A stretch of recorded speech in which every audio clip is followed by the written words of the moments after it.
Bien, hermanos, esta es la clase de bibliología y neumatología que corresponde a hoy, 7 de marzo del 2022. Entonces, continuamos con el desarrollo de la clase. Antes de comenzar la clase, vamos a hacer algunos anuncios importantes. Quisiera que tomen nota y atención en los referentes.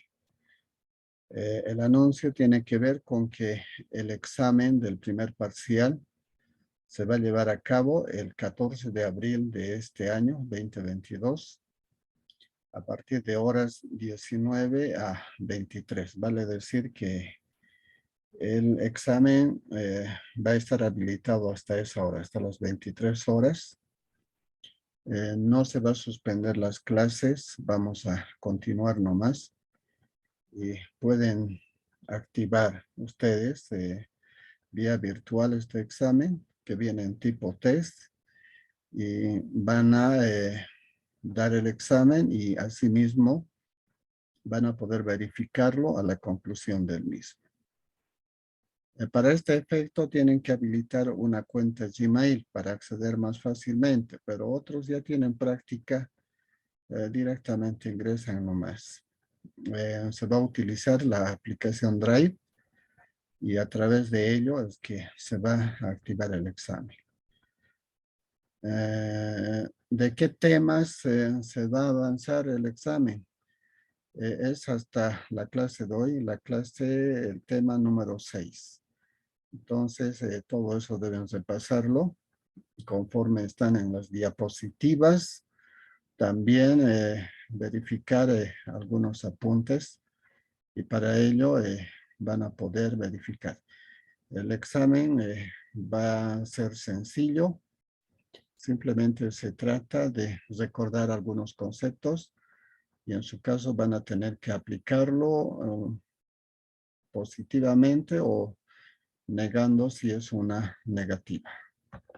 Muy bien, eso sería en cuanto a los anuncios respectivos. Bien, vamos a retroalimentar en esta noche la clase anterior, lo que habíamos visto, y vamos a dar continuar a esa clase ya expuesta anteriormente. En la anterior clase hemos hablado acerca del canon. Ya dijimos que el canon, en cierto modo, en un principio, ha significado como una forma de aplicar a la medida, o sea, como una regla de medir. Ese ha sido el primer uso de esa palabra.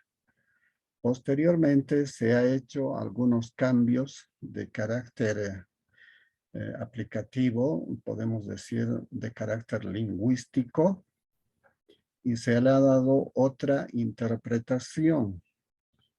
Se ha considerado a la palabra canon como un sistema de la medida de la doctrina, es decir, para determinar si la enseñanza es bíblica o no es bíblica.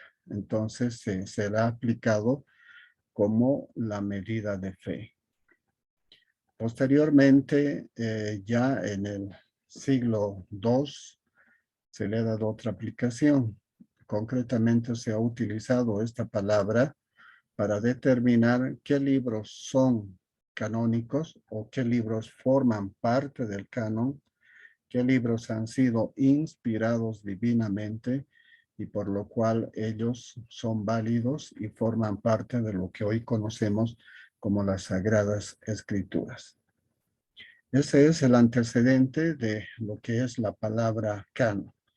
Tiene una procedencia del lenguaje griego, del griego antiguo, que significa canon. Canon es igual a regla de medir.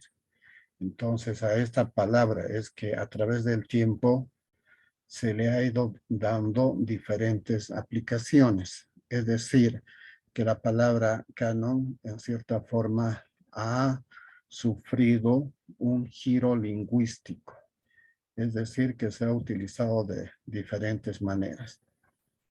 Hay muchas palabras dentro de nuestro lenguaje que se utilizan de forma común, pero a través del tiempo se le da diferentes aplicaciones, precisamente en el uso común, comunitario, o también podríamos decir a través de la coyuntura, según las circunstancias se le va dando diferente aplicación.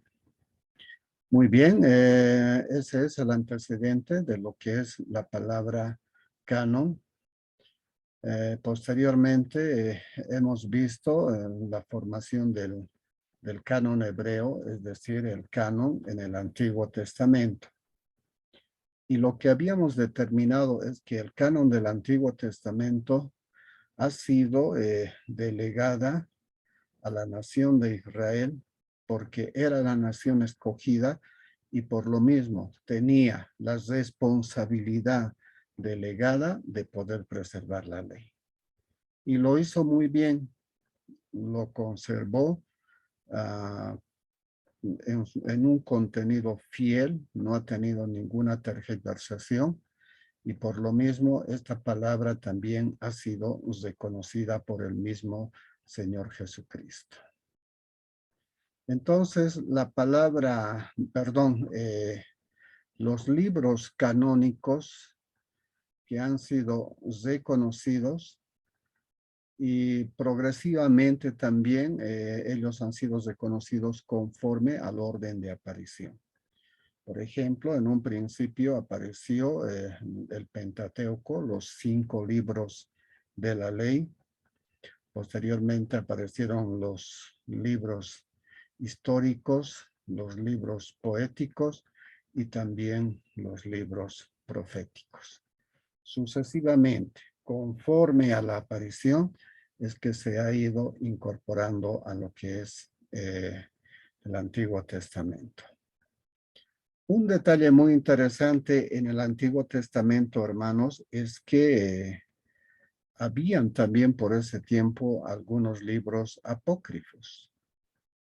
Obviamente que, no obstante de ser libros de carácter histórico, porque no eran libros inspirados, no se han incorporado a la escritura, o sea, a lo que llamamos nosotros los libros canónicos.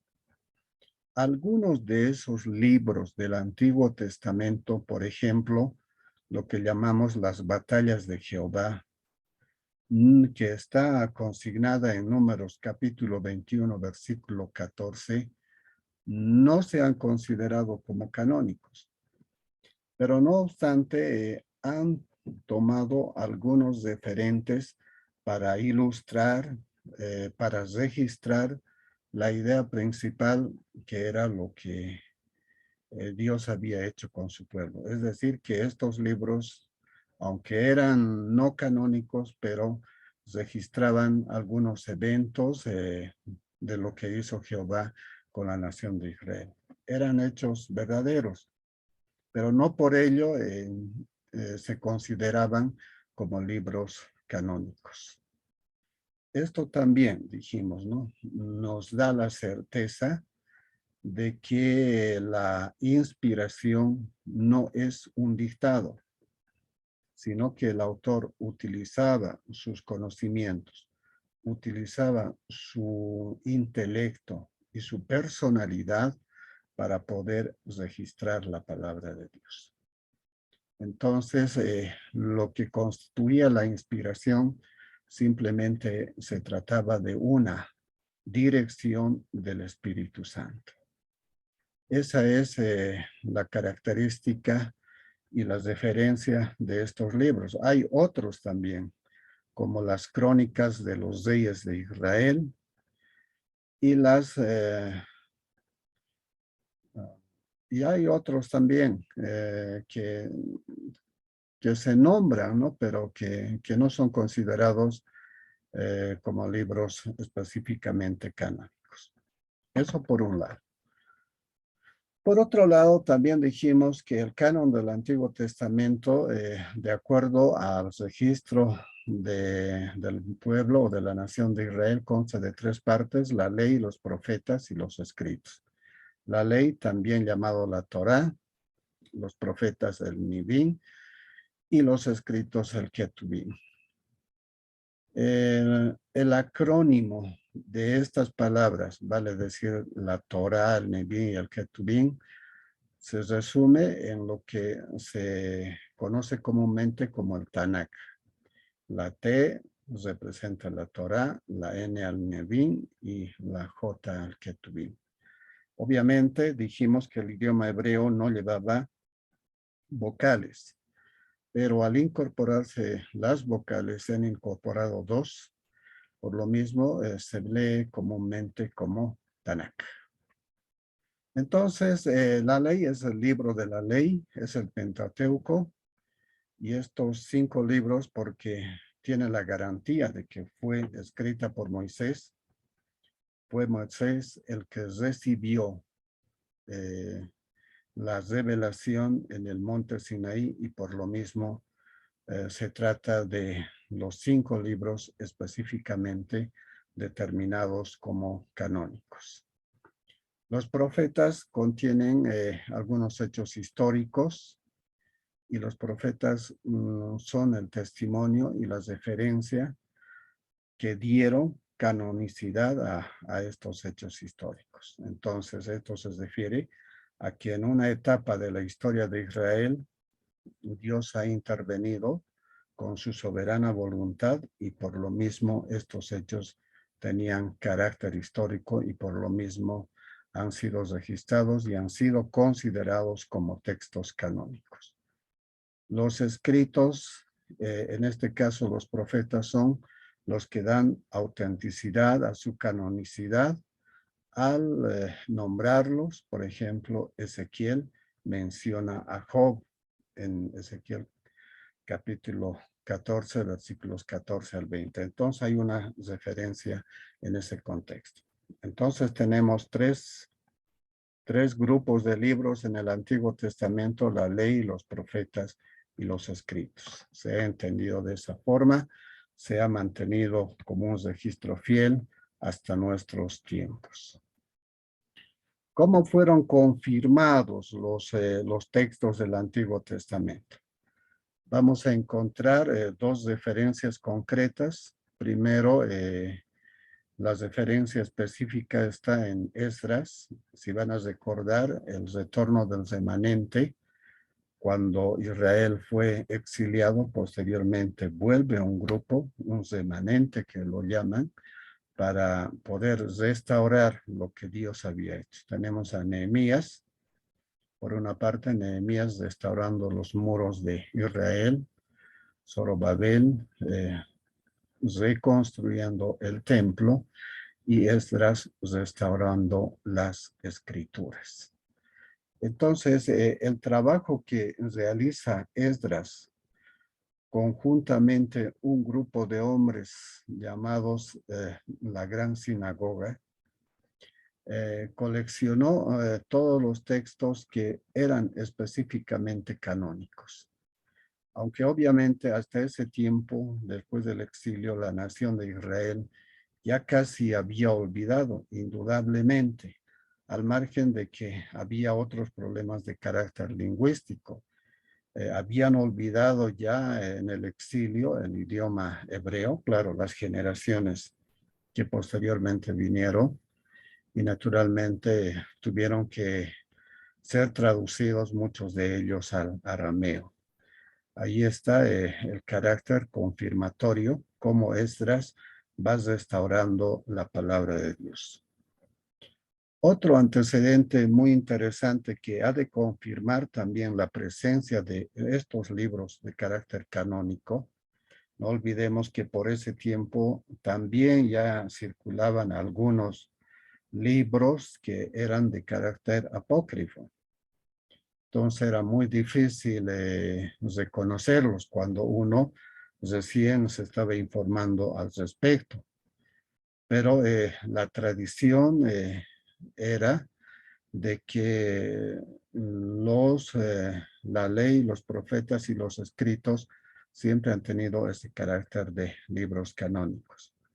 Y por lo mismo, en la tradición del Talmud, el Talmud consiste en comentarios que escribían los rabinos referente a las escrituras.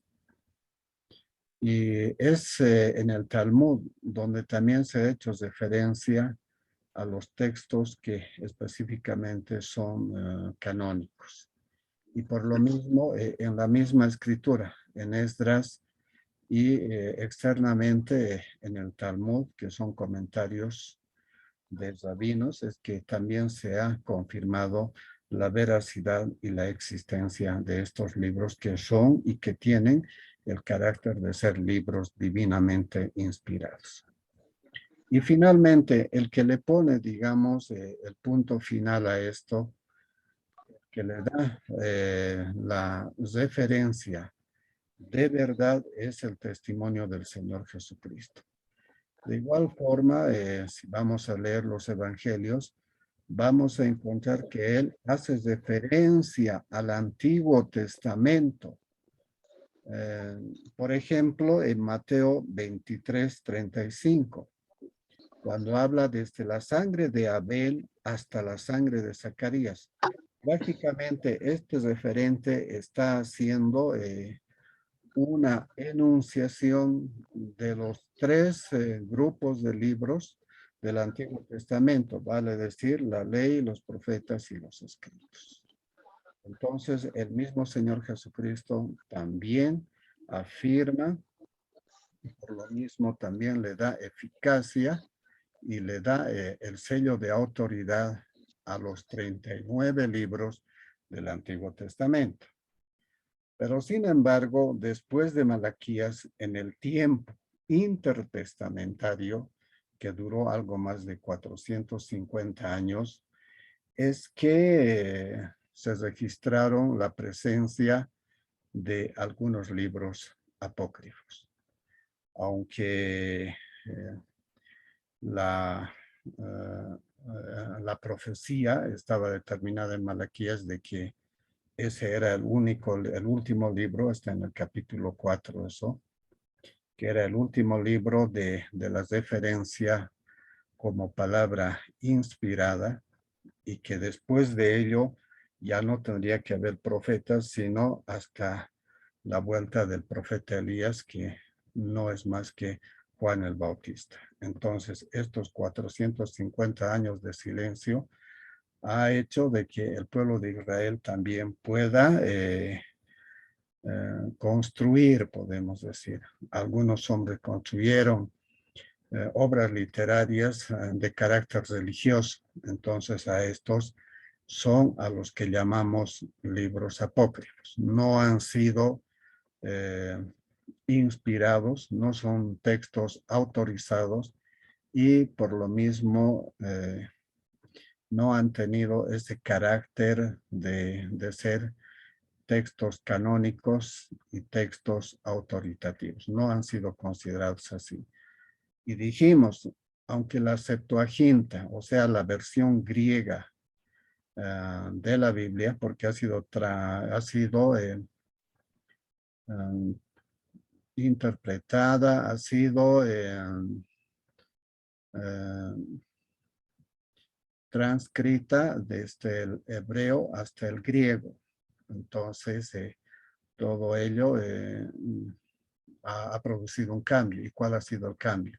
El que también se incorporen algunos textos de carácter no canónico, es decir, textos apócrifos, que en total han tenido un número de 14. Eso lo vamos a ver más adelante. Muy bien, con ese antecedente, habiendo revisado lo que habíamos visto en la anterior clase, vamos a continuar ahora con lo que son los textos canónicos del Nuevo Testamento. Muy bien, comenzamos con lo siguiente. ¿Cuáles son las evidencias de la formación del canon en el Nuevo Testamento? La referencia inmediata tenemos que considerarla que hasta el año 100 después de Cristo, el canon ya en su integridad, tanto del Antiguo y del Nuevo Testamento, ya estaba determinado. Hasta el año 100 ya teníamos la Biblia en un estado completo, vale decir que los textos estaban plenamente reconocidos. Pero había un problema, aunque había mucha influencia de carácter doctrinal de algunas sectas, de algunos grupos filosóficos, religiosos, que trataron de desvirtuar la autoridad de la escritura, aunque hubieran ese tipo de problemas, no obstante, oficialmente fueron aceptados 2 siglos después. Aunque en los hechos ya estaban reconocidos, la iglesia ya los aceptaba.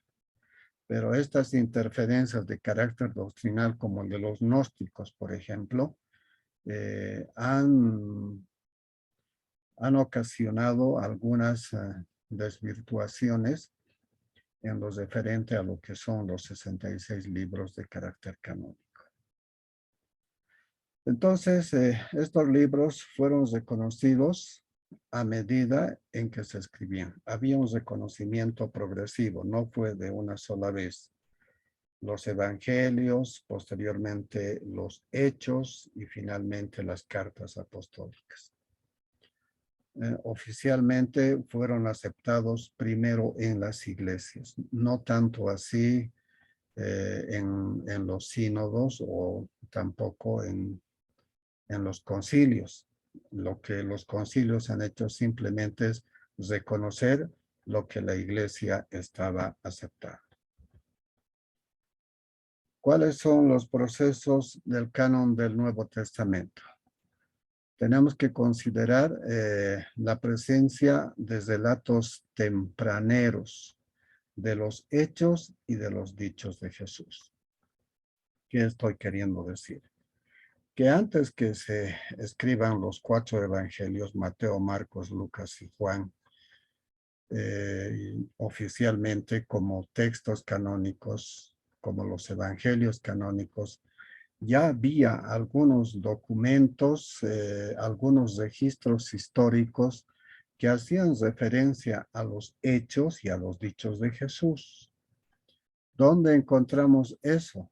Lo vamos a encontrar en Lucas 1:1, porque Lucas lo primero que está haciendo es ordenar todos los documentos, porque Lucas es investigador, entonces encuentra varios de esos documentos y trata de ordenarlos en la forma como el Espíritu Santo le estaba dirigiendo, porque lo que él estaba haciendo era palabra inspirada. Lucas tenía la autorización, él era discípulo del apóstol Pablo y por lo mismo tenía bastante información para poder registrar de manera sistemática lo que había hecho el Señor Jesucristo y lo que dijo el Señor Jesús.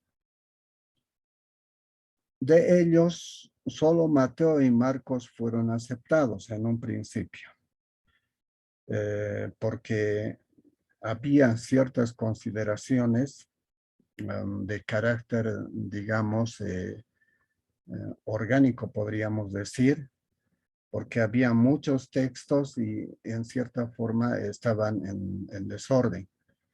Pero los 4 evangelios, cuando han sido dirigidos, inspirados por el Espíritu Santo, se han podido ordenar de manera que tienen cierta similitud. Entonces, eso confirma de que realmente es palabra inspirada y que son textos que definitivamente han sido autorizados por el Espíritu Santo. Hay algunos hechos muy interesantes en esta parte. Aunque se dice que el Señor Jesucristo habría utilizado, los evangelios habían sido registrados, pero ese registro no habría captado todo lo que el Señor Jesucristo hizo y dijo. Entonces, el mismo apóstol Juan escribe, ¿no? Que no se han registrado todos los dichos de Jesús. Eso está en Juan 20:30.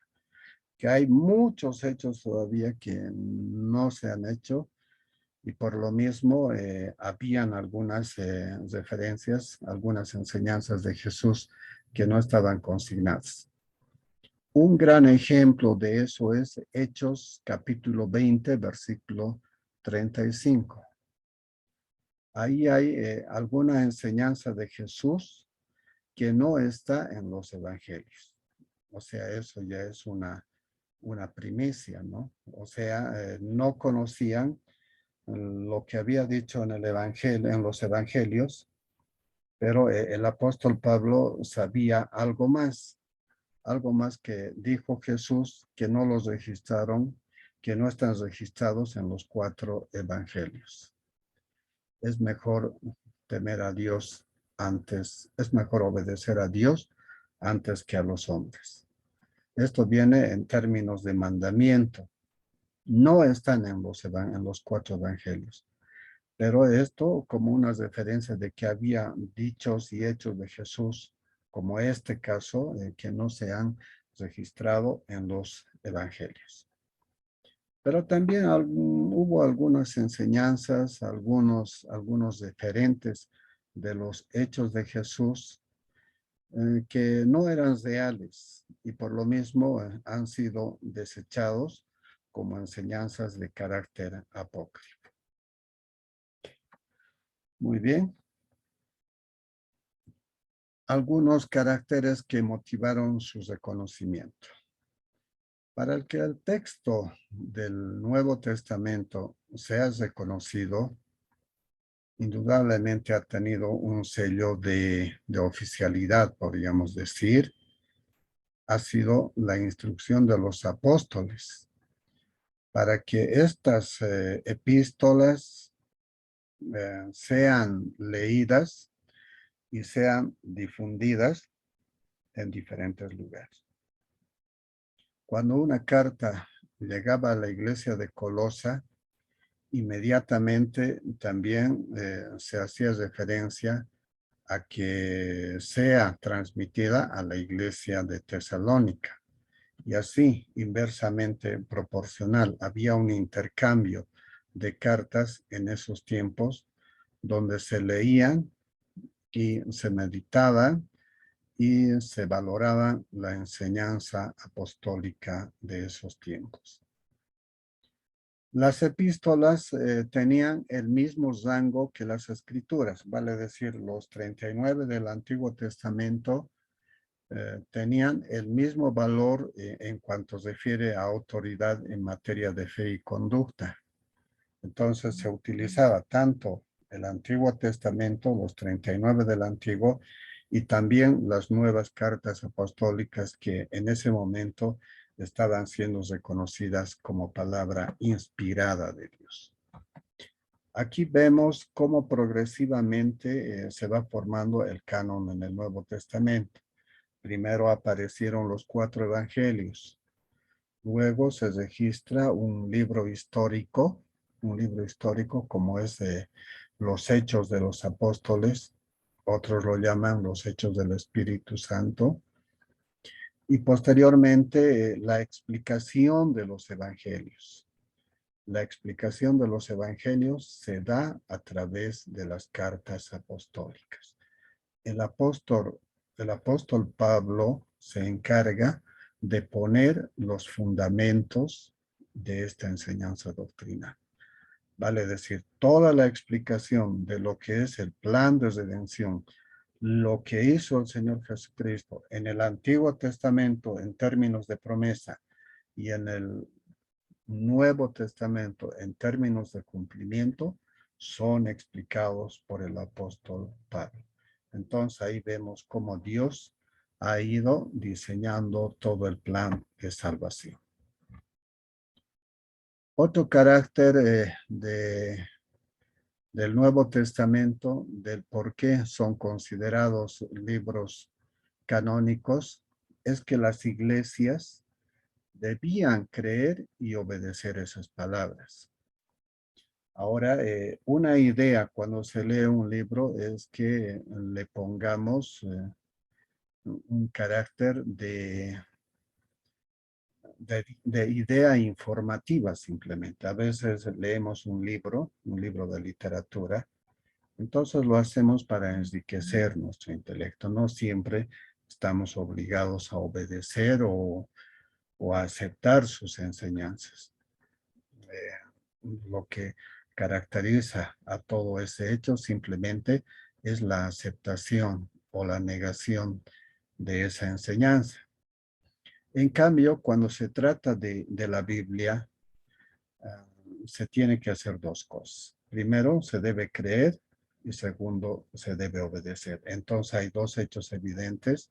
Primero, creer, eso es fe, y obedecer es poner en acción esa fe. Y por lo mismo se trata de palabra y se trata de conducta. Por eso es que se denomina a la Biblia como regla de fe y de conducta.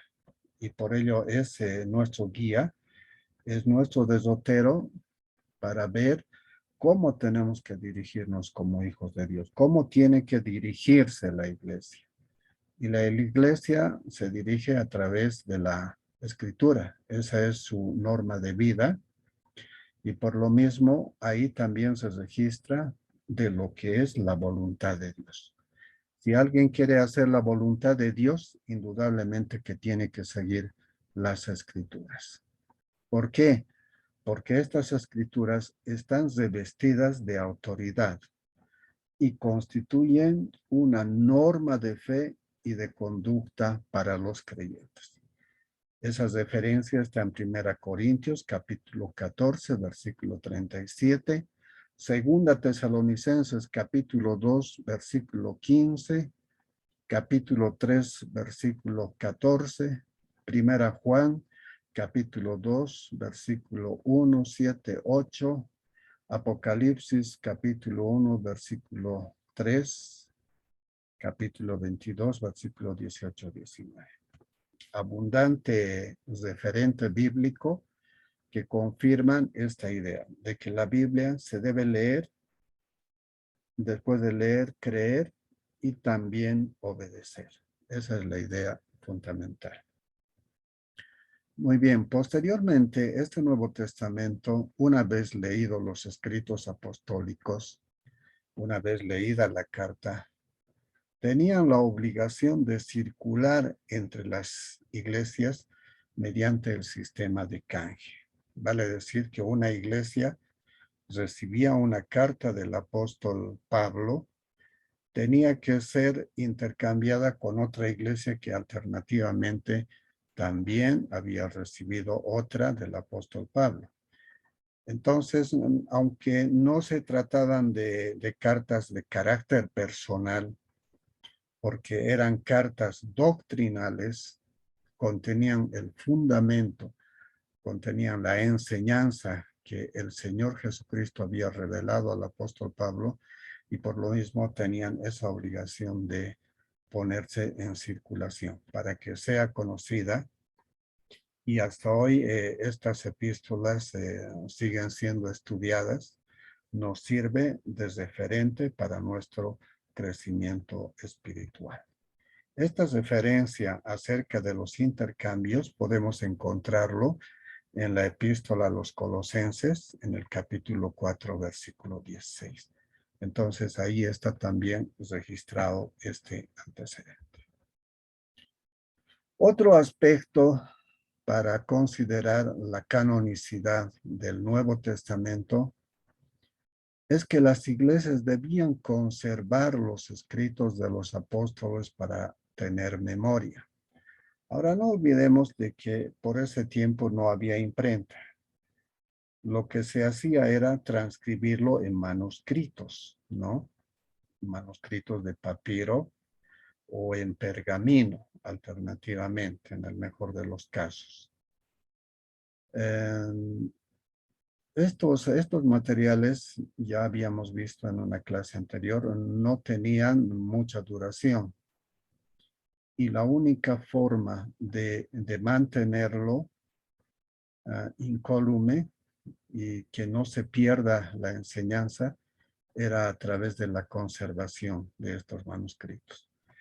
Cuando un manuscrito se estaba deteriorando, inmediatamente era transcrita a otro nuevo y el anterior era destruido para que no quede ningún antecedente que pueda deformar el carácter de la palabra. Era la forma como a lo largo de la historia se ha mantenido el orden de las escrituras. Entonces ahí encontramos también una idea principal de cómo la escritura a través del tiempo han sido preservados, han sido conservados para que la nación tenga memoria. Y hasta hoy seguimos conociendo, seguimos leyendo estos manuscritos que vienen ya no manuscritos para nosotros. Desde que apareció la imprenta ya no hay manuscritos, hay el papel imprenta.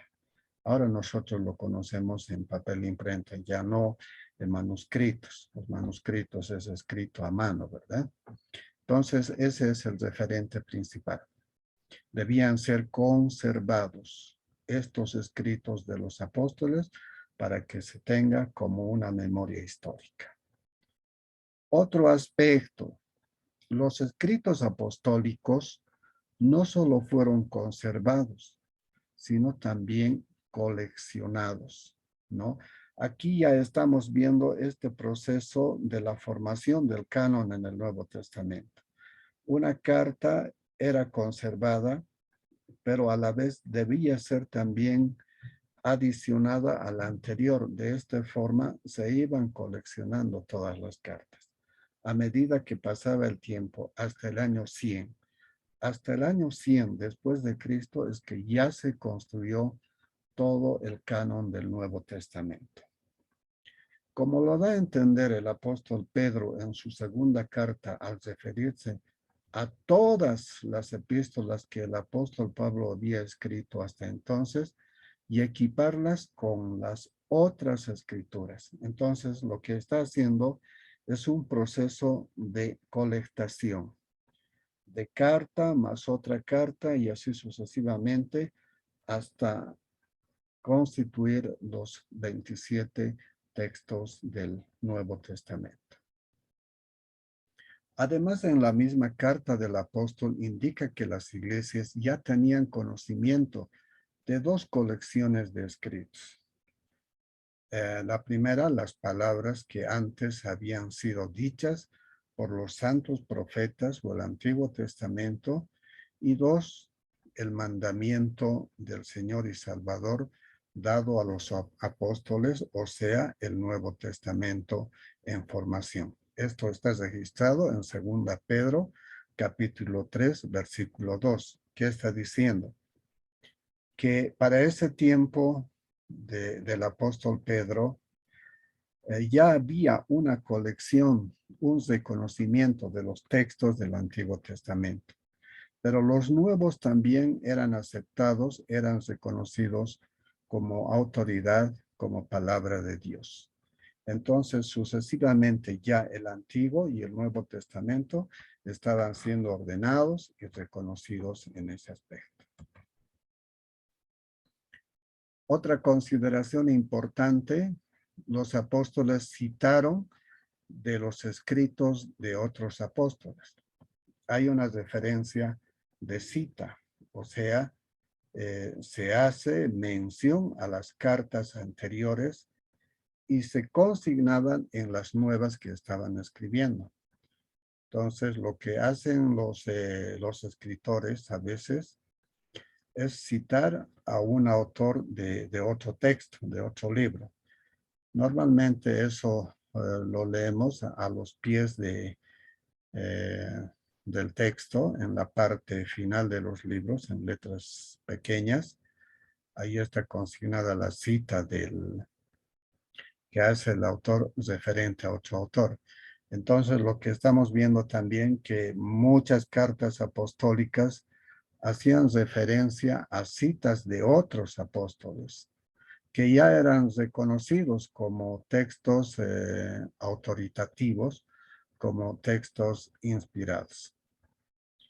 El apóstol Pablo cita, por ejemplo, el Evangelio de Lucas en 1 Timoteo, capítulo 5, versículo 18. Entonces, esta referencia, esta cita, esta afirmación está confirmando la existencia del Evangelio de Lucas. Posteriormente, del mismo modo citó Judas a 2 Pedro, capítulo 3, versículo 3. Esto está en Judas, capítulo 17. Entonces hay un uso de estas enseñanzas de otros autores y los citan en otras cartas. Esto da una referencia de que los mismos apóstoles están reconociendo la palabra autoritativa de los anteriores. La confirmación del canon, ya estamos hablando en el siglo II. Si bien los mismos apóstoles confirmaron el canon bíblico porque tenían autoridad apostólica, han hecho referencia a ellos, han hecho citas a otros textos anteriores de otros apóstoles, especialmente del apóstol Pablo. Ya había concluido todo ese proceso, ya estaba concluido hasta el año 100, todo el canon del Nuevo Testamento. Ahora lo que quedaba era la confirmación ya de los padres de la iglesia. Vale decir, los líderes que existieron después del año 100. Ya había concluido la era apostólica, ahora era otro tiempo de la iglesia, donde la presencia de los pastores, la presencia de los líderes, ellos ya no eran apóstoles, eran seguidores de los apóstoles. Y por lo mismo tenían la responsabilidad como ancianos de guiar a la iglesia. Y por ello a todo este grupo se llaman padres de la iglesia. Otros lo llaman también la era patrística, la era de los padres de la iglesia. Entre estos tenemos a Policarpo, que hace referencia también a los textos del Nuevo Testamento y los reconoce por lo mismo como libros o textos canónicos. Otro de ellos es Justino Mártir, está Irineo y Clemente de Alejandría. Todos ellos citaron e hicieron alusión a casi todos los libros del Nuevo Testamento. Entonces, esta referencia de mención de estos textos del Nuevo Testamento le otorgan el carácter de canonicidad. Vale decir que los están reconociendo plenamente como libros divinamente inspirados. Otro referente también está en las traducciones. Por ejemplo, una versión antigua, la versión siríaca, es siríaca porque fue escrito para la nación de Siria. Entonces, el idioma originario de esa nación era el siríaco. Y por lo mismo se han hecho también algunas traducciones en ese idioma. Y naturalmente, en esa parte introductiva también han hecho referencia a los textos que son específicamente canónicas. Lo mismo ha ocurrido con las versiones latinas, con por ejemplo, la más famosa, la Vulgata Latina, hace referencia a los libros canónicos, aunque también el mismo Jerónimo, que es el autor de estos textos canónicos del Nuevo Testamento, las que han sido traducidas desde el griego al latín, ha hecho referencia a que los 27 son canónicos, aunque ha incorporado, la Vulgata Latina ha incorporado algunos textos de los libros apócrifos. Muy bien. Otros referentes de confirmación del canon. Bueno, inicialmente algunos libros no han sido citados, ¿no? Por los mismos apóstoles. de modo que se mantienen al margen de todo. Entre ellos está Filemón, tercera de Juan, segunda Pedro. Pero Orígenes en el 180, quien vivió desde el 185 al 254, hizo referencia a estos textos y los reconoció como textos canónicos y consecuentemente Orígenes reconoce los 27 libros del Nuevo Testamento. Otro referente antiguo del siglo III es el Códice de Varacoxio. ¿Se acuerdan que es un códice? Primero venían los manuscritos en forma de pergamino, o sea, lo enrollaban mientras iban leyendo, con una mano enrollando y con la otra desenrollando. Entonces, esa era la forma de lectura de los manuscritos. Pero después vieron que era más operativo y más práctico, ya no construir en forma de rollos, sino en forma de cuadernos. Entonces, a ese formato de presentación en forma de cuaderno es a lo que se llama códice. En otros textos también viene con la nomenclatura de códex. Entonces, el códex de Varacoxio del siglo III reconoce casi a toda la Biblia, menos al libro de Esther.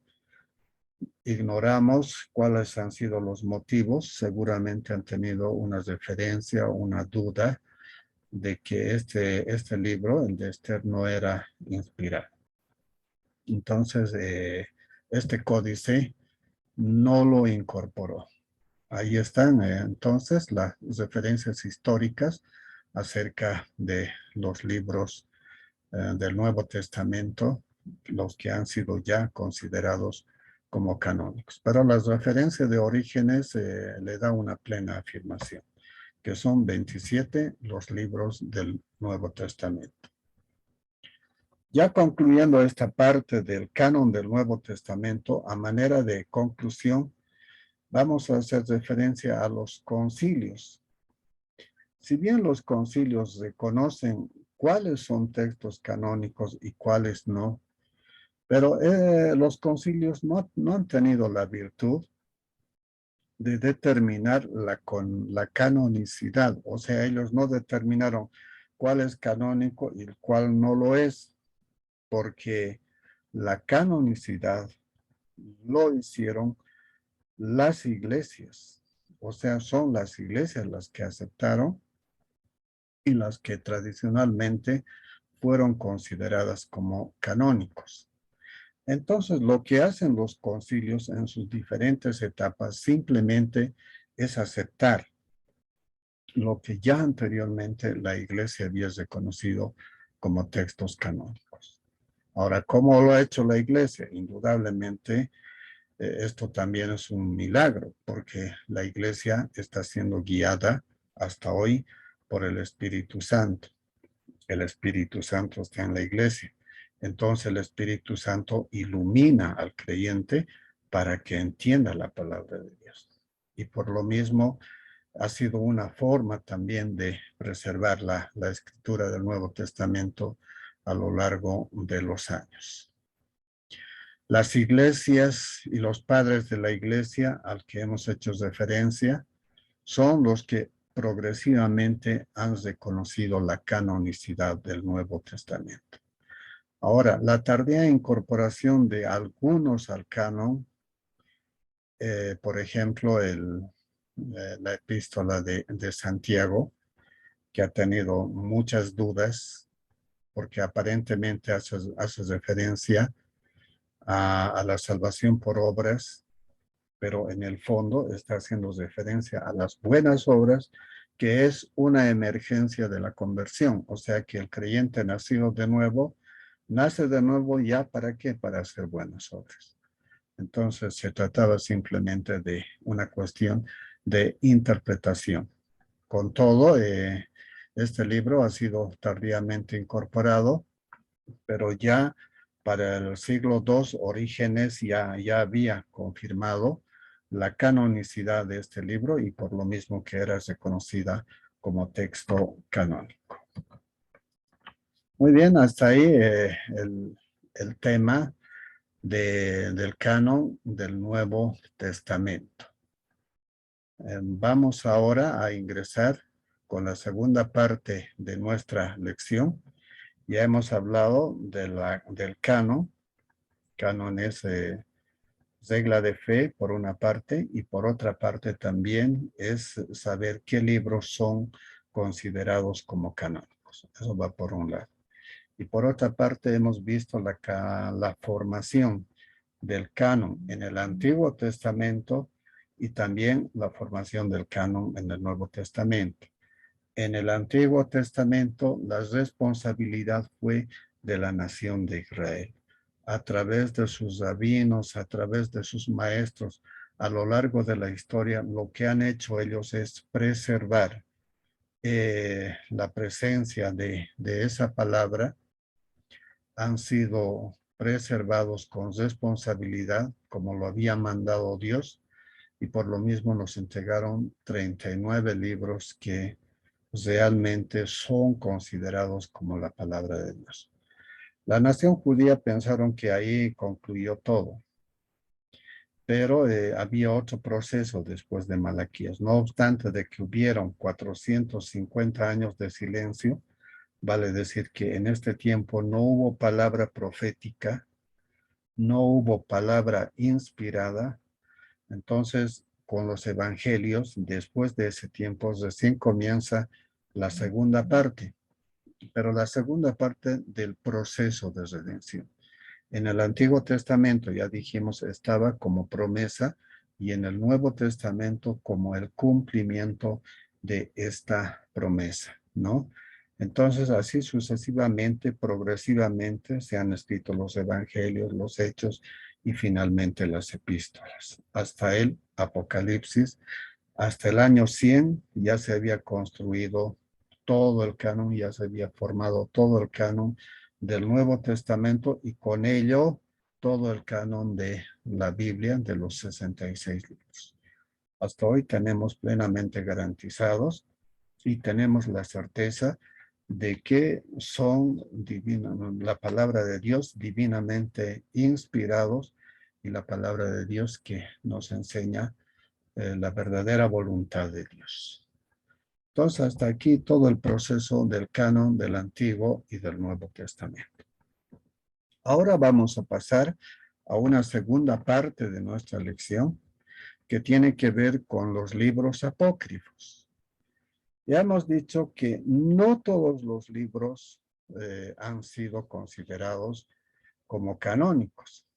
Hubieron otros libros, algunos libros buenos, muy ilustrativos, aunque religiosos, muy potencialmente buenos para enseñar, pero no eran considerados como palabra inspirada. Entonces vamos a hablar ahora de estos libros llamados apócrifos. Primero nos vamos al lado conceptual. ¿Qué quiere decir apócrifo? La palabra apócrifo tiene origen en una palabra griega. Tiene su origen en la palabra apo, que significa lejos, y kryptein, que significa ocultar. Es decir, que significa apócrifo las cosas que están ocultas o las cosas difíciles de entender.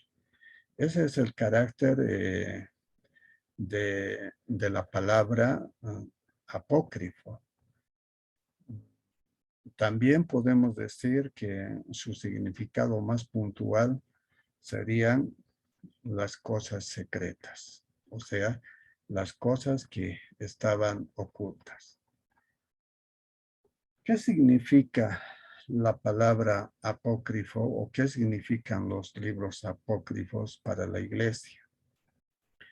Vamos a encontrar dos características en esto, si me toman atención. Vamos a considerarlos de la siguiente forma. Cuando hablamos de libros apócrifos, primero también estamos hablando de los libros apocalípticos. Ahora, ¿qué estamos significando cuando decimos apocalípticos.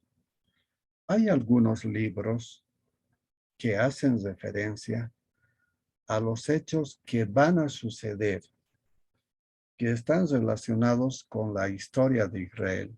Por ejemplo, la esperanza de Israel es que venga el Mesías. Eso es lo que creen hasta ahora, no obstante de que ya vino. Pero ellos están con la idea histórica de que vendrá un libertador y constituirá un gobierno civil poderoso, de modo que le haga respetar con las demás naciones.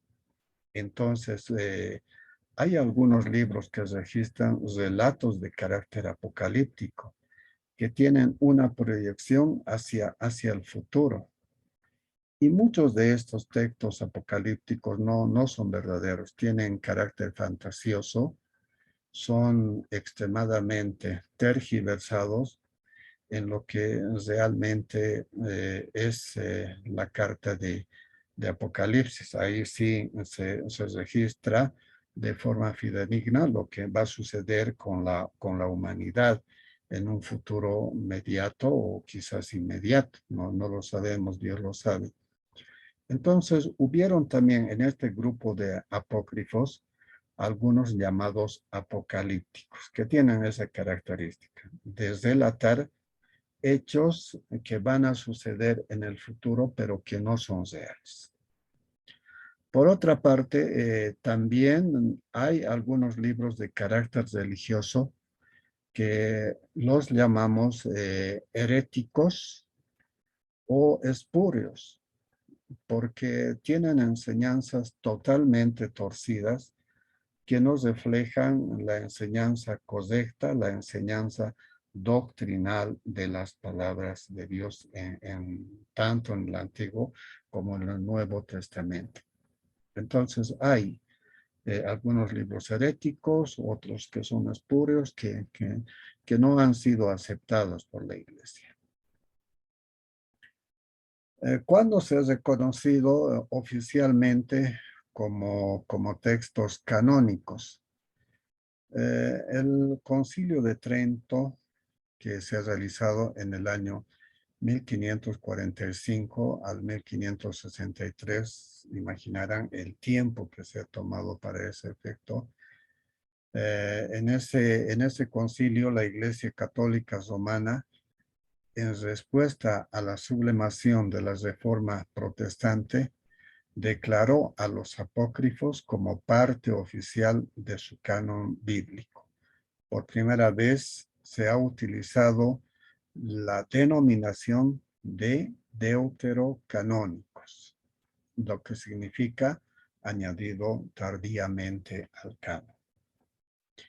Si bien históricamente, tanto en la confirmación del Señor Jesucristo, tanto en la confirmación de los padres de la Iglesia, se han reconocido los 66 libros como texto oficial, como texto divinamente inspirado, como texto canónico.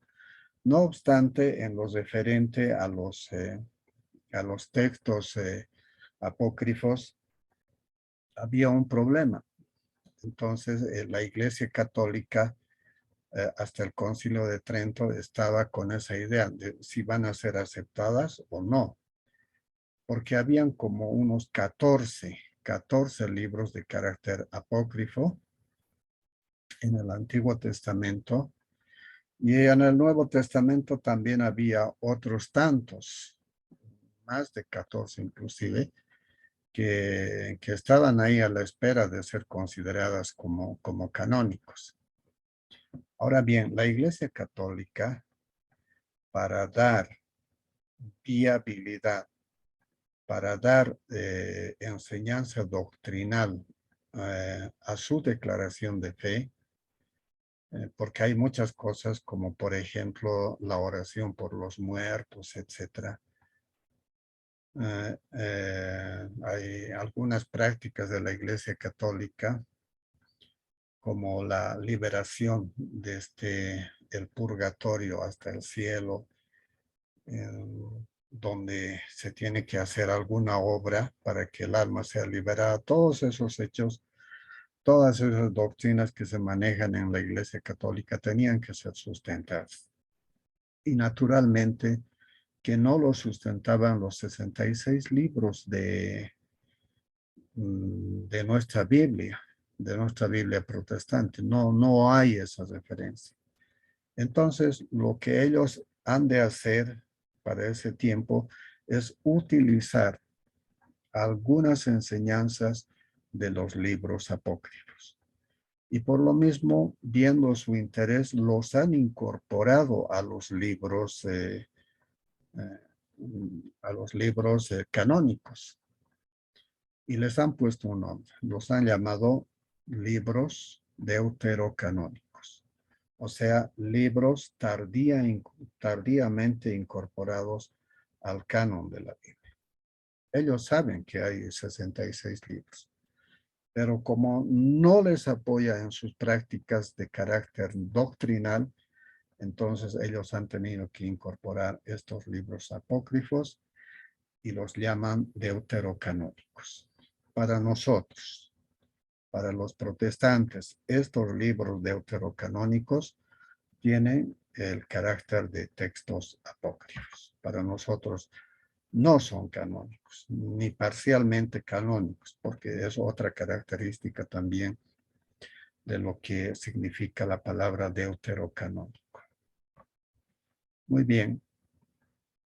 Vamos a revisar algunos conceptos de identidad que van a precisar algunas palabras que han de ser necesarios para poder entender este tema. Entonces, hay algunos términos conceptuales, las cuales han estado vigentes hasta el año 200 antes de Cristo o hasta el año 100 después de Cristo. Que se llama, por una parte tenemos la palabra canónico. ¿Cuáles son los libros canónicos? Se considera como canónicos a la lista o catálogo de libros autorizados y divinamente inspirados y que forman parte de nuestra Biblia. Por otra parte también tenemos los libros protocanónicos, en los que desde el principio han sido reconocidos y han sido recibidos como libros inspirados. Uno de ellos, el más clásico, es el Pentateuco. El Pentateuco no se mueve ya oficialmente, es considerado como palabra de Dios. Y los deuterocanónicos es otra palabra también que se utiliza para consignar supuestamente a los libros que tardíamente habrían sido reconocidos como textos canónicos. Esa es la consideración importante de estos tres conceptos. Canónicos, los 66 libros, los protocanónicos, los reconocidos como canónicos primariamente, como los 5 libros de Moisés. Y los deuterocanónicos, para la Iglesia Católica, nomás vale esto, son los libros apócrifos que tardíamente han sido reconocidos por la Iglesia Católica como canónicos. ¿Cómo pensaba la Iglesia de los libros apócrifos? Aquí hay dos ideas fundamentales. Habían libros rechazados y libros aceptados.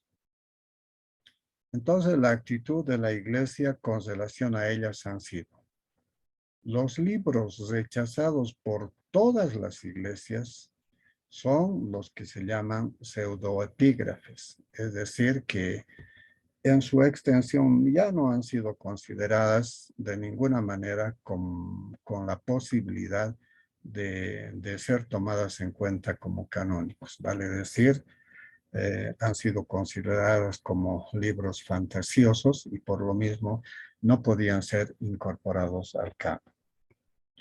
Eso por una parte, los pseudoepígrafes. Ya vale decir que no se ha tomado en cuenta para ser considerada como tal. Tal vez uno de esos libros, a manera de ejemplo, en el Nuevo Testamento sería la Asunción de María, ¿no? se habla de la ascensión del Señor Jesucristo. Cuando terminó su ministerio delante de sus apóstoles, es elevado hasta el cielo. Y posteriormente había un problema con la Iglesia Católica. ¿Qué pasó con María? Entonces, ¿dónde está su cadáver? ¿O qué pasó con ella? Y lo que inventaron los católicos, bueno, ya casi tenemos que hablar de invención, es que María fue elevado hacia el cielo con dos ángeles. Entonces, esto ya no sería ascensión, sería una u otra forma de que haya sido elevada. A esto es a lo que se llama la asunción de María. Entonces hay un libro de estas características. Este libro es fantasioso, es un pseudoepígrafe y por lo mismo la iglesia nunca lo ha considerado así, la iglesia protestante, aunque la iglesia católica trata de aceptarla como tal. Ahora hay algunos libros aceptados por algunas iglesias. Estos son los apócrifos. La Iglesia Católica aceptan algunos de los 14 libros, por lo menos los aceptan unos 11, y 7 están incorporados como nuevos libros y otro tanto están incorporados a los textos canónicos. Su clasificación, los apócrifos del Antiguo Testamento y los apócrifos del Nuevo Testamento. Los apócrifos, esto que quede bien en claro, nunca formaron parte ni formarán parte del canon ni del Antiguo ni del Nuevo Testamento. ¿Cuáles escrituras son llamadas canónicas? Son canónicas todas las escrituras inspiradas, autoritativas, tanto en materia de fe como en conducta. Hay textos totalmente canónicos, como el canon protestante, que tiene 66 libros, y son considerados como plenamente inspirados. Hay también un canon católico. Bueno, esto que quede bien en claro. El canon católico, a diferencia del nuestro que tiene 66 libros, el canon católico consta de 73 libros. En primera instancia están los 66 canónicos y hay otro tanto que son considerados como deuterocanónicos. Vale decir que hay una adición de 7 libros más que hacen referencia a esto. En total, la Biblia católica consta de 73 libros. Están los 66, ellos son canónicos. Y estos 7 adicionales los consideran deuterocanónicos, es decir, tardíamente reconocidos como canónicos. Los libros apócrifos del Antiguo Testamento. Los libros apócrifos del Antiguo Testamento son varios. Vamos a hacer referencias a algunas. Estos libros han sido incorporados en la Septuaginta. La Septuaginta adicionó 14 de estos, aunque había más libros, como 40 apócrifos, ¿no? Hay datos de esa referencia. Por lo mismo, ellos no han sido consideradas como tal. Estos son los pseudoepígrafes, por lo mismo no han sido tomados en cuenta para esta idea. Entonces, la Septuaginta sí, de estos 40, reconoció 14 como textos que deberían ser incorporados para que sean reconocidos como canónicos. El canon católico de estos 14 las reduce a 7. 7 forman parte de su Biblia y son reconocidos como canónicos. Y el resto de los 7 son incorporados a otros textos del Antiguo Testamento en forma de adición. Ahora, ¿cuáles son los apócrifos del Antiguo Testamento? Tenemos a Tobías, a Judith, a Sabiduría, Eclesiástico, Baruch, Primera y Segunda Macabeos. Estos libros no son considerados como canónicos, pero sí podemos leerlas como información de carácter histórico. Macabeos es bien importante porque Macabeos registra históricamente todos los hechos sucedidos donde durante el periodo, la etapa intertestamentaria, vale decir, el tiempo donde no había profetas, donde no había revelación, donde el Señor, donde Dios guardó silencio y precisamente para dar lugar al comienzo del Nuevo Testamento. Entonces, ahí es donde aparecen estos textos. David está con el micrófono encendido o bien está con el texto, perdón, con micrófono encendido. Por favor, si podría apagarlo. Ya vamos a tener una etapa de preguntas si quieren hacerlo al final de la clase. Por otra parte, también tenemos que hablar de los fragmentos deuterocanónicos. Como les dije, hay 7 libros que son considerados como apócrifos, pero han sido considerados, han sido incorporados a la Biblia católica. Pero el otro resto, porque son 14 las que adicionó la Septuaginta, los otros tantos han sido incorporados, por ejemplo, al libro de Esther o al libro de Daniel, así sucesivamente. Por ejemplo, Daniel 14, historia de Bel y el dragón. Eso es una parte apócrifa. Ha sido incorporada a ese texto. De ese modo es que los 14 están dentro de lo que es la Biblia católica.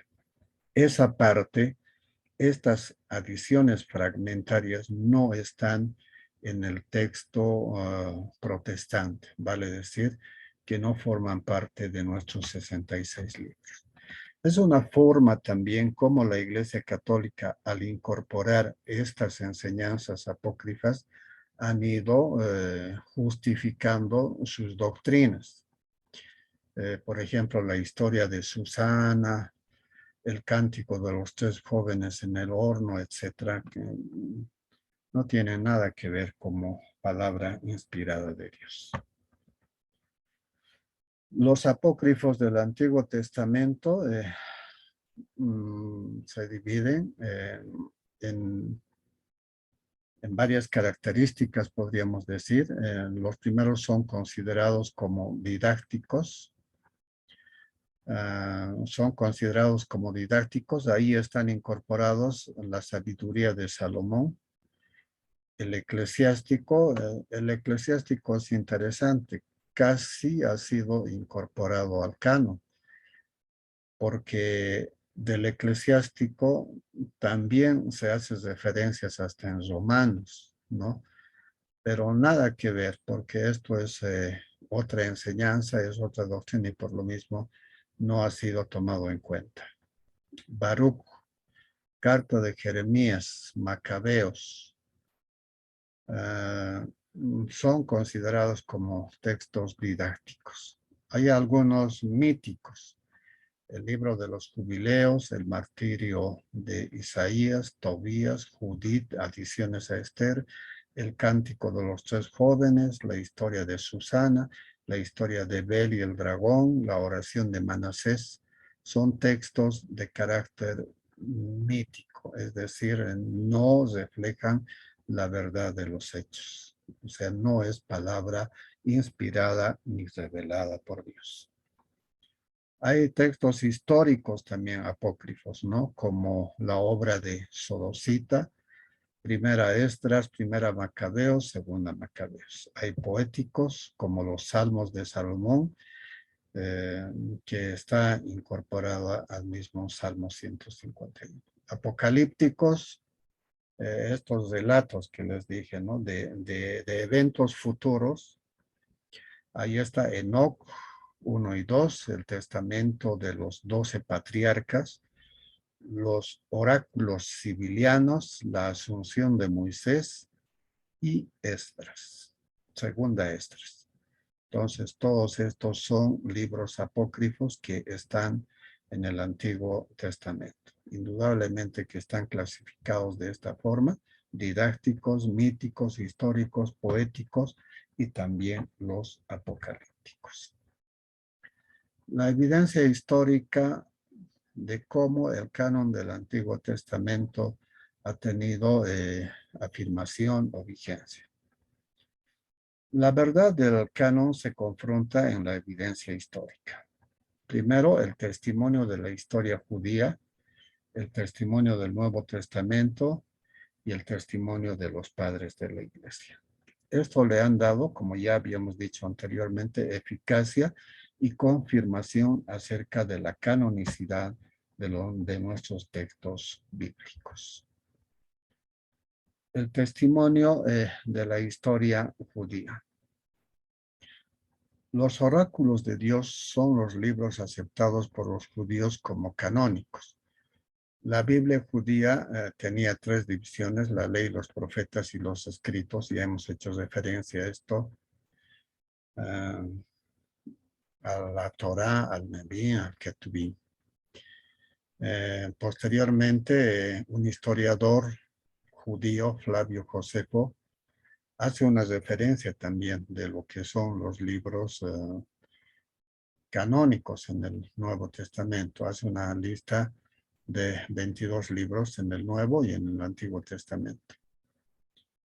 La versión de la Septuaginta nos muestra antecedentes de una adición de apócrifos temprana.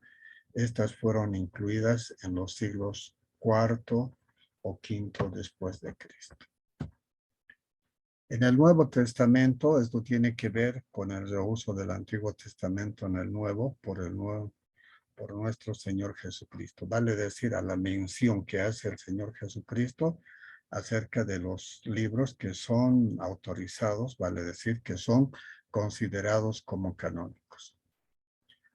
El Señor Jesucristo en su ministerio solo reconoce la ley, los profetas y los escritos. Lucas 24, 27, versículos 44, 45, etc. La transmisión del libro a la iglesia, el testimonio del Nuevo Testamento, no registra en ningún lugar la permanencia de los libros deuterocanónicos. Vale decir que en la aceptación o en la confirmación que se ha hecho en la iglesia, de ninguna manera se han reconocido los libros deuterocanónicos, lo que los católicos lo consideran como canónicos, ¿verdad? Entonces ellos no han sido tomados en cuenta.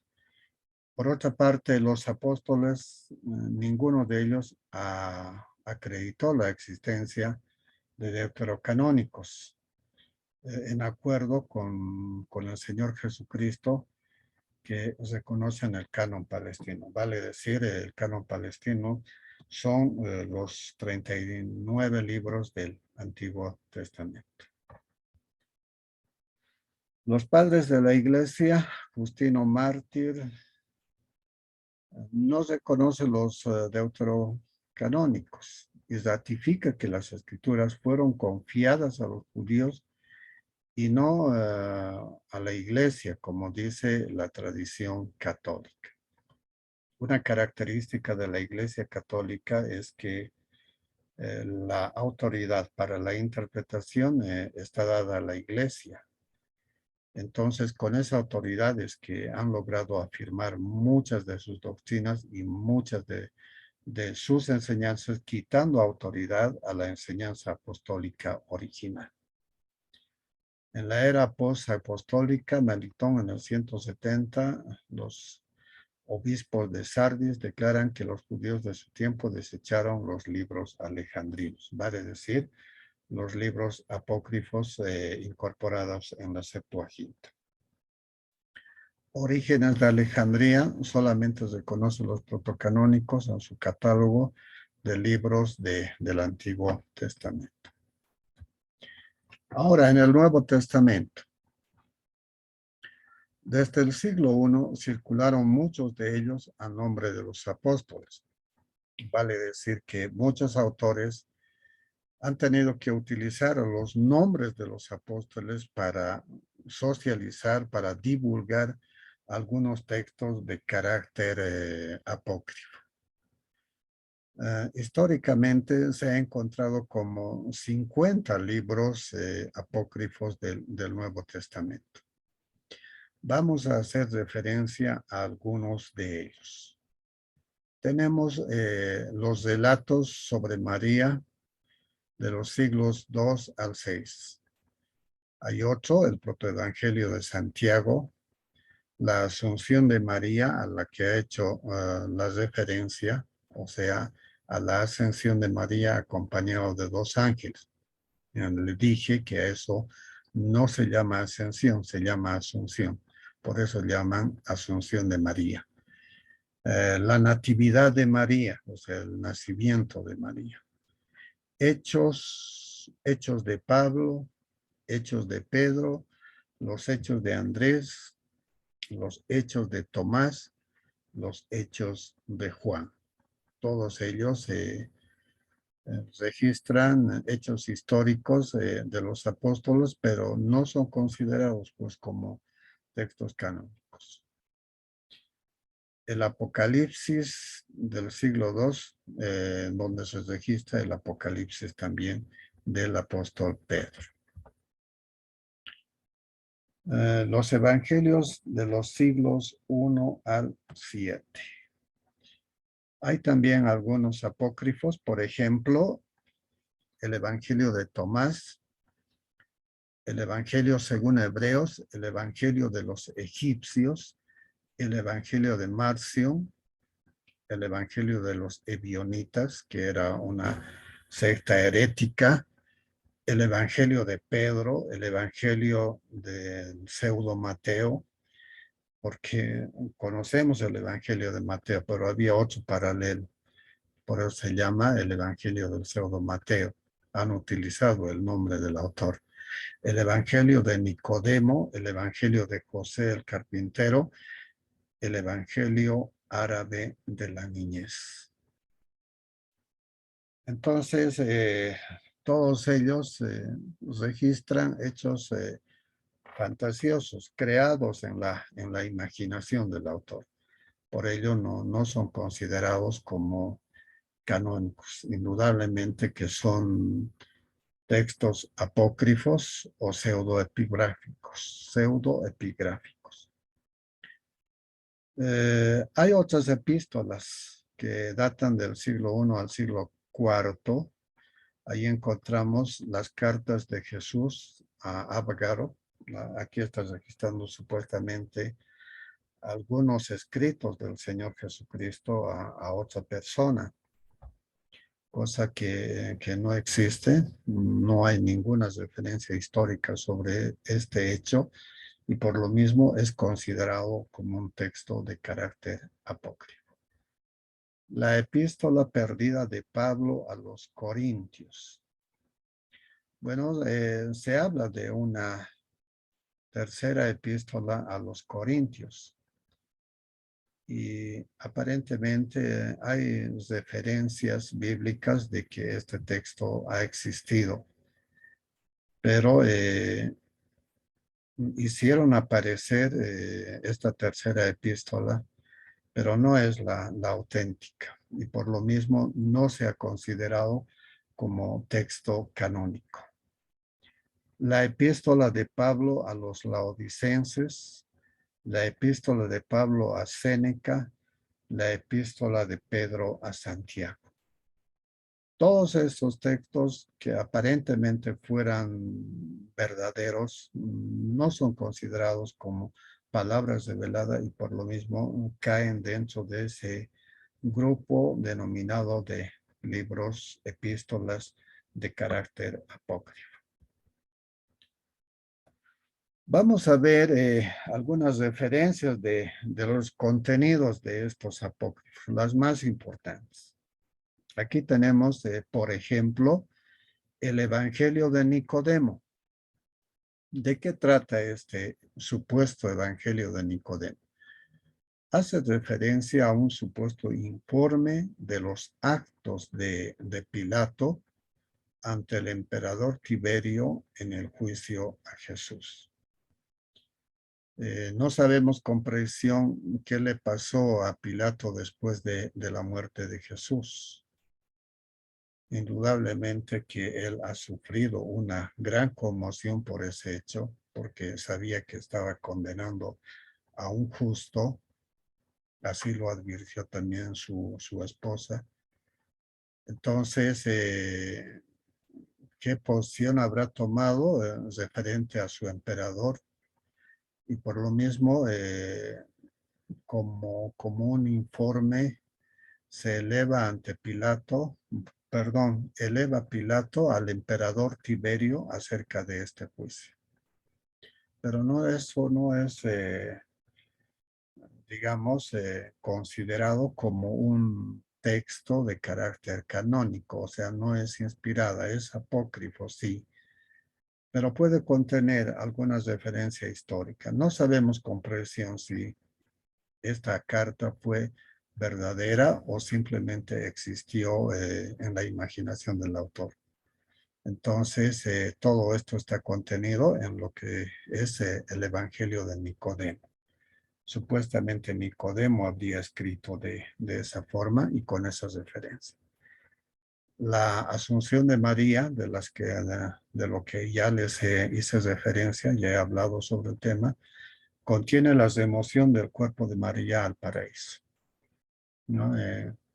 Entonces, de esa manera la Iglesia Católica va a justificar acerca de la presencia de María ya en el cielo junto a su Hijo, el Señor Jesucristo. Hay algunos textos que han tenido enseñanzas de carácter influyente. Hay por lo menos dos importantes. Una de ellas es la Didache, que pueden descargarlo del internet para lectura, para ver de qué se trata. Este texto son enseñanzas de los 12 apóstoles. La autoría es anónima, cita el Nuevo Testamento y tiene un parecido a la epístola de Santiago. Ha sido en cierta forma también considerada supuestamente como un texto que debería ser incorporado al canon del Nuevo Testamento, pero fue desechado. ¿Por qué? Porque no es palabra revelada, no es palabra inspirada por Dios.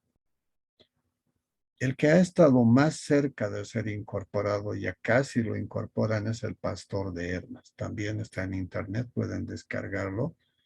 Tiene enseñanzas muy, muy interesantes, especialmente en el aspecto moral.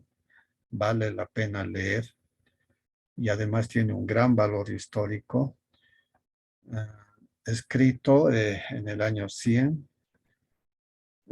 o hasta el 140.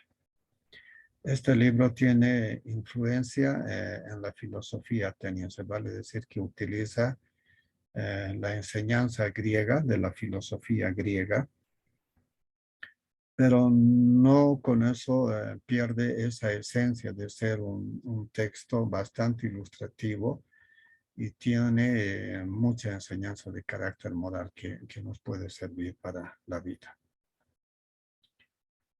Arístedes es una apología, defensa del cristianismo dirigida al emperador Adriano en el año 125 después de Cristo. También es un libro de carácter apócrifo. Y finalmente, ya concluyendo nuestra clase, vamos a hacer referencia a algunos libros apócrifos y sus errores. Vamos a ver en este cuadro algunos errores que contienen los libros apócrifos. Si vamos a ver Tobías, un libro apócrifo, capítulo 6, versículos 7 y 8, en este libro se hace evocación a la magia. También en Tobías se justifica las limosnas que practica la Iglesia Católica. Nosotros utilizamos el término de ofrendas o el término de diezmo. En cambio, la Iglesia Católica utiliza el término limosna. ¿Y cómo justifica esta doctrina? Es a través del texto de Tobías. Otro de los errores que registran los apócrifos está el sacrificio por los pecados de los muertos. Es indudable que después de que una persona haya muerto ya nada podemos hacer.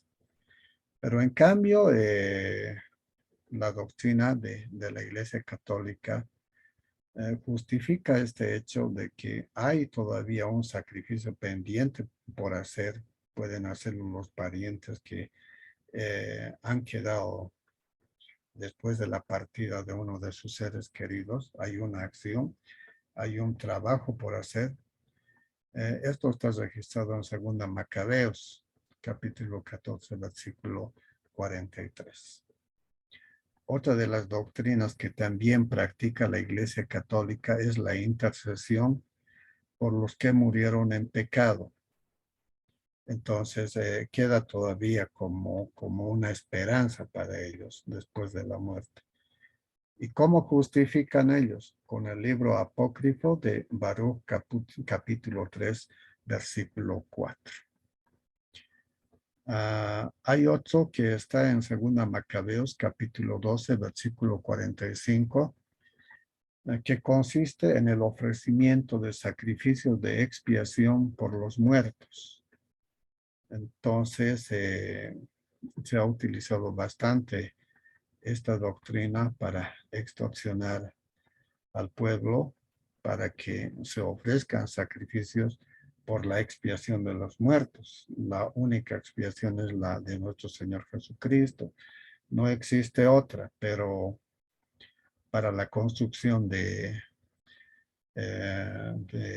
templo de Roma, en el Vaticano, se han utilizado estos recursos precisamente, el ofrecer sacrificio para la expiación de los muertos mediante pagos económicos y por consiguiente tratar de sacarlo del infierno o del purgatorio para que vaya al paraíso.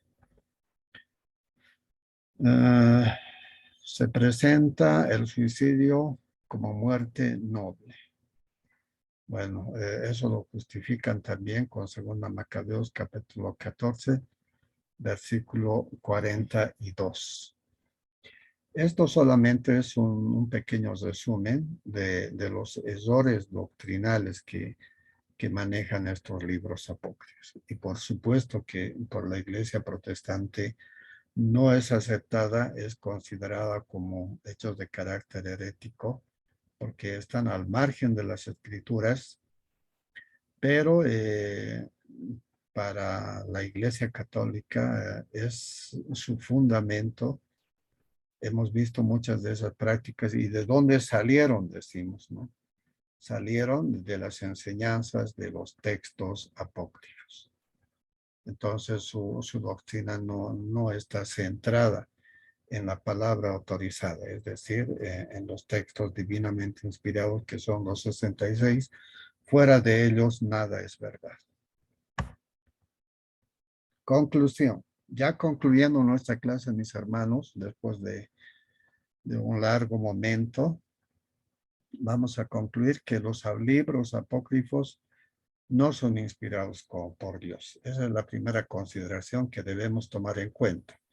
Ya hemos visto que históricamente el Señor Jesucristo lo confirmó, los apóstoles lo confirmaron y los padres de la iglesia lo confirmaron, así como que la iglesia primitiva los reconoció.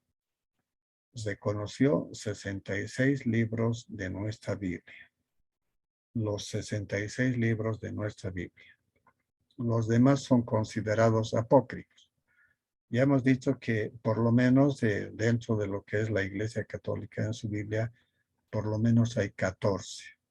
De esos 14, 7 son considerados, son incorporados como textos deuterocanónicos, tardíamente canónicos, y los otros 7 están adicionados a algunos libros del Antiguo Testamento.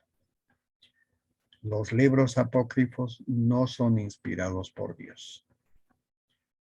Algunos tienen valor para la investigación histórica y lingüística.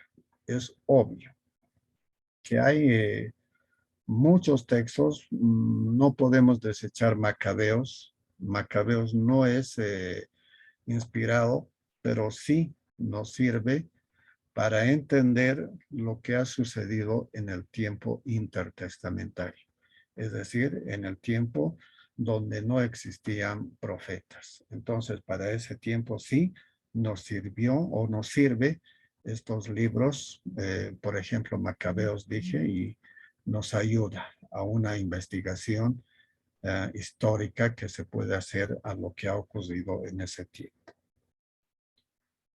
Otro elemento, nunca han sido parte del canon del Antiguo Testamento, ni son parte, ni forman parte del canon del Nuevo Testamento. En última instancia, no forman parte de la Biblia.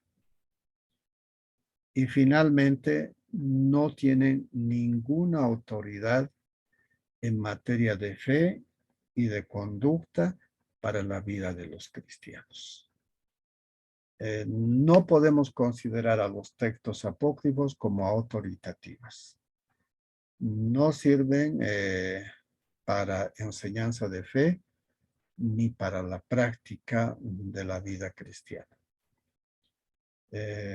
Con ello, los libros apócrifos simplemente pueden servir como información de carácter histórico o quizás también para una información de carácter lingüístico para estudiar el idioma.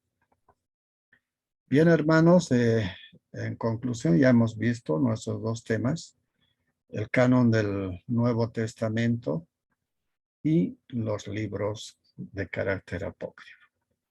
Y hemos llegado a una conclusión que los textos, los libros divinamente inspirados solamente constituyen los 66 libros. 39 del Antiguo Testamento y 27 del Nuevo. Fuera de ello, no existen, aunque existen algunos libros que tienen carácter informativo, carácter histórico, verdaderos, pero no por ello van a ser considerados como libros de carácter canónico. Bien, hermanos, hasta ahí llegamos, hasta ahí concluimos nuestra clase. Ahora no sé si quieren preguntar algo. Si no hubiera preguntas,